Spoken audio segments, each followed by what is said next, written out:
Okay. I'm going to try to make that.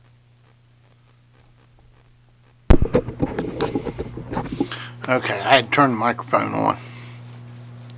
I'm going to try to make that fire making video that I was telling you about that you can share with Anna, or Anna, however it is you pronounce it. I just spent the biggest part of the afternoon trying to find one of my good fire making kits, and I looked all over the house, couldn't find it.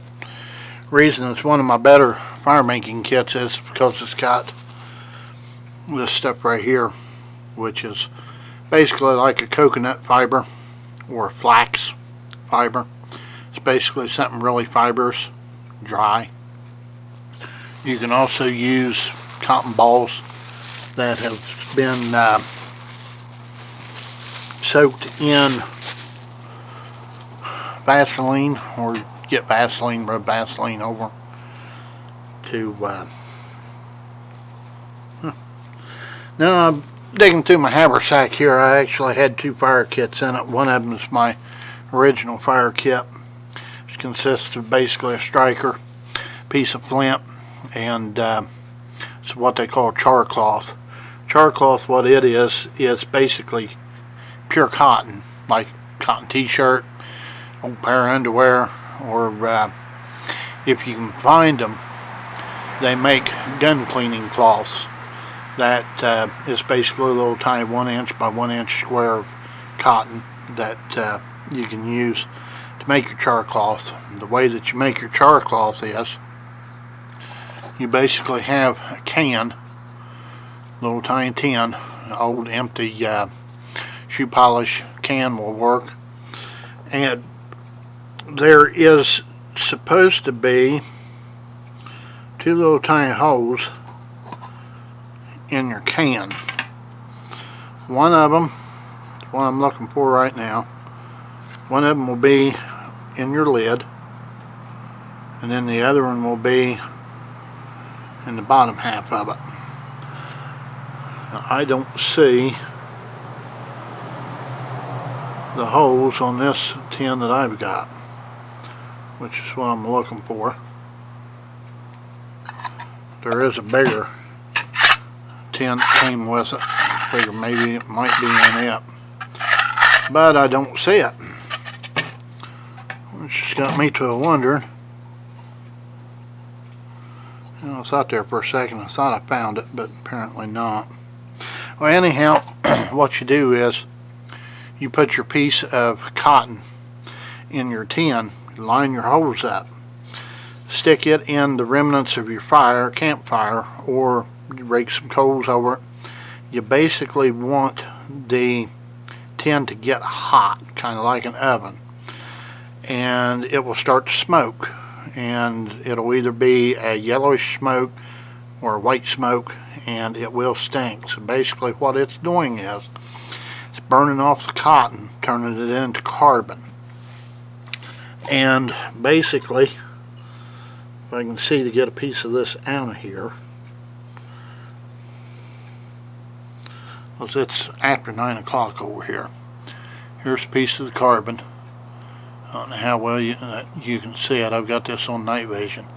It's basically a piece of black cotton that's been cooked, so to speak. Well, what you do is, with your cotton, you take your striker. I'll use the striker I've got in my other kit instead of this one that I bought a long time ago. Your striker is basically a piece of hardened steel. File, something like a leaf spring, any kind of good hardened steel. This one right here I actually made down to Fort Randolph, and it's basically, it fits in like that. That's how you hold it. Then you take, it is dark out here. Like I said, I wasted about half my night trying to find another fire kit. There it goes. Take a piece of flint, and you strike it like that. No, don't know how well the sparks are showing up on that, but you basically make a spark and you catch it with your char cloth. Now, another example of flint and steel would be the modern day cigarette lighter. The wheel is basically a piece of hardened steel. It's got a little bit of texture to it. This surface right here, every once in a while I'll take like a file and just run across it, just kind of rough it up. Basically what this piece of flint is doing is it's actually harder than this. So what your flint's doing is taking bits and pieces of metal off of this. That's what your spark is. It's the same way in a cigarette lighter. Whenever you run your thumb over the wheel, that rolls over a little tiny piece of man-made flint, and it basically throws off chunks of that steel. This piece of flint that comes with this other kit that I bought isn't very big. So, take a piece of char cloth. I really wish I could have a little bit more light than what I've got. Resort to my phone to see. Pick me on a decent piece of char cloth. Now, some of this char cloth, if you don't cook it right, it won't work, because it'll still have some of the impurities of the cotton in it. So the best way, they say, is to make your char cloth whenever it quits smoking, it's ready. You'll have a little teeny tiny line of smoke coming out of your tin.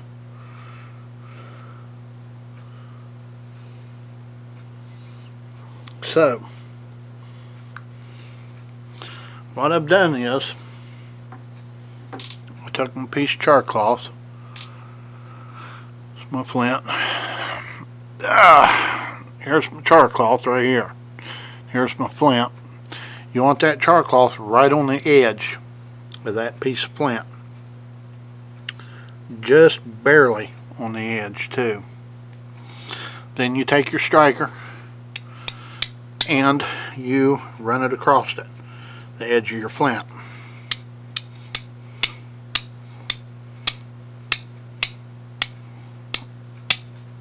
If you've got good char cloth, which apparently this piece that I've got's not,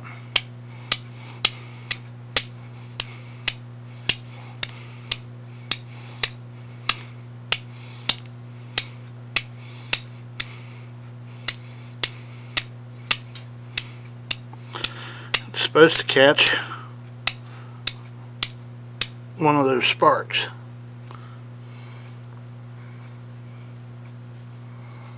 Try to land it on the underside of it.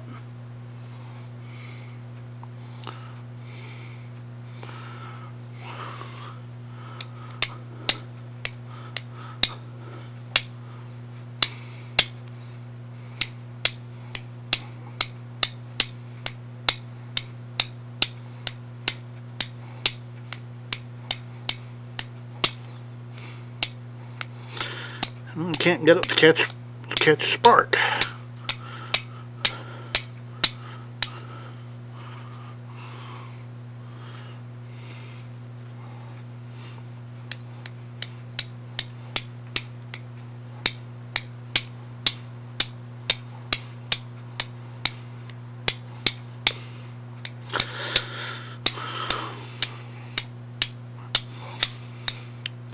That's why I wish it was a little bit brighter around here of what it is.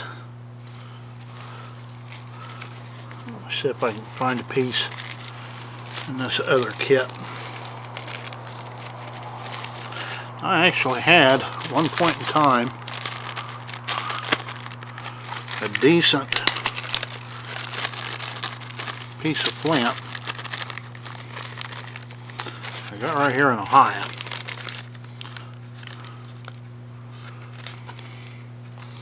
Found it laying on the ground. Usually over here in Ohio,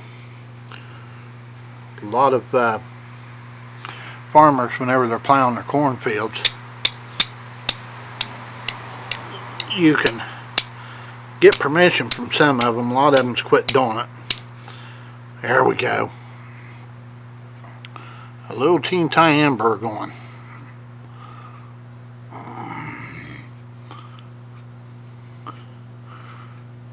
Here at the tip of my finger. So what you do with that is, before it goes out, get your piece of tow, piece of this fiber stuff I told you about, put it in it.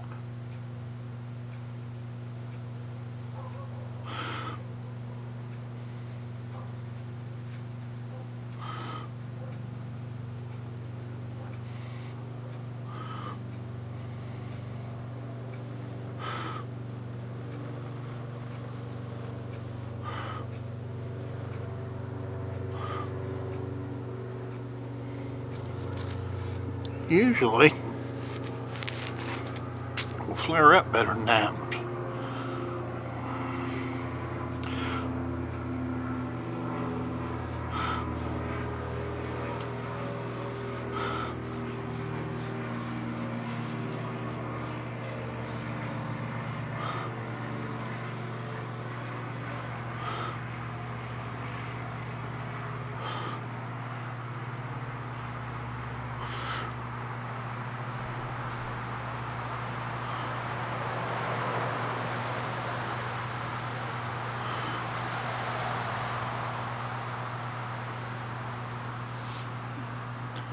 There it is, smoke coming off of it.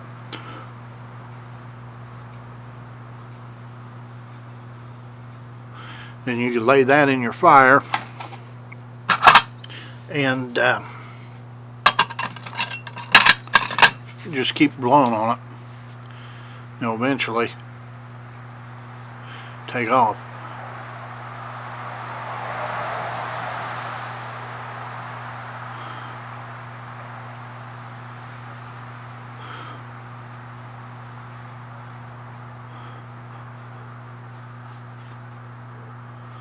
That's basically how you make fire with flint and steel. Just takes patience, a little bit of practice. That's all it is.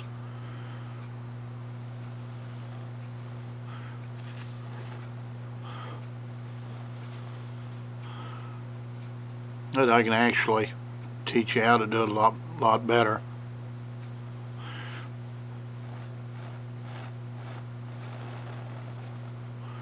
Whenever you come over.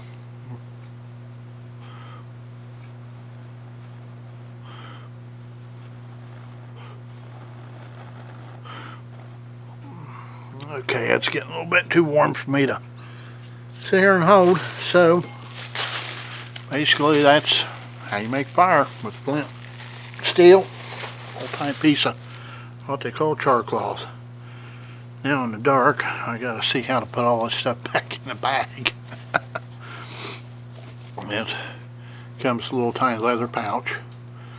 Just not dyed or nothing, it's just a piece of natural, probably cowhide or maybe elk. All depends on how fancy they wanted to make it. But now the thing with this, mosquitoes is out. The thing with this tow and tank, or whatever you want to call it, you can use dried moss to make it with, or to make your fire with. Use it basically to catch your, whenever you get your spark on your char cloth, use it to start your fire with that way. And bird's nests, a little bit of everything, anything that's good and dry, and kind of fibers. Basically once you get that going, get your piece of hanker going. This is still actually smoldering.